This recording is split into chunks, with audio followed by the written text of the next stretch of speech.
objects having demonic attachment, which I do believe is real. But again, this one seems scripted to me, but I thought worth pointing out while we're on the subject. This clip is from a woman who was walking around in the store. This board game or something falls off the store shelf, as you can see in the clip. She starts to become possessed really during this. After she touches the object and puts it on the shelf, she starts screaming, falling on the ground, convulsing, which is very similar to what takes place during true demonic possessions. But to me, again, this seems scripted. The people around it seem a little bit too odd to me, how the man is acting.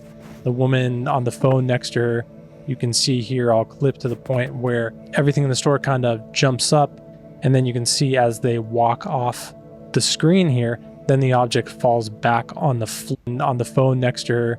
You can see here, I'll clip to the point where everything in the store kind of jumps up, and then you can see as they walk off the screen here, then the object falls back on the floor.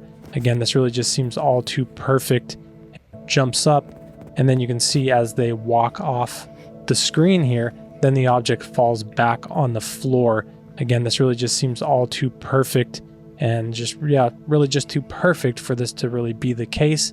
So in my opinion, this seems to be scripted. But again, objects, from what I understand, can have demonic attachment, and the occult absolutely believes this. They do many types of rituals and things to charge objects with demonic charging and other strange occult practices with specific objects. This is a good time to point out that if a person is demonically possessed and gets rid of that spirit, that if they are not filled with Christ, then 7 more demons will come back and cause even more havoc than the first one.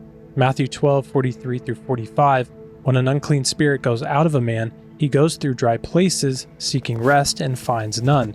Then he says, I will return to my house from which I came, and when he comes, he finds it empty, swept, and put in order. Then he goes and takes with him 7 other spirits more wicked than himself, and they enter and dwell there. And the last state of that man is worse than the first. So shall it be with this wicked generation.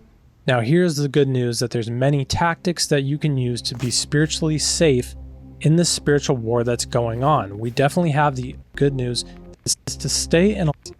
We have the power enthroned in the praises of Israel. A biblical reference of this is the story of David driving away an evil spirit from Saul, 1 Samuel 16:14. But the spirit of the Lord departed from Saul, and a distressing spirit from the Lord troubled him, 1 Samuel 16:23. And so it was, whenever that spirit from God was upon Saul, that David would take a harp and play it with his hand. Then Saul would become refreshed as well, and the distressing spirit would depart from him.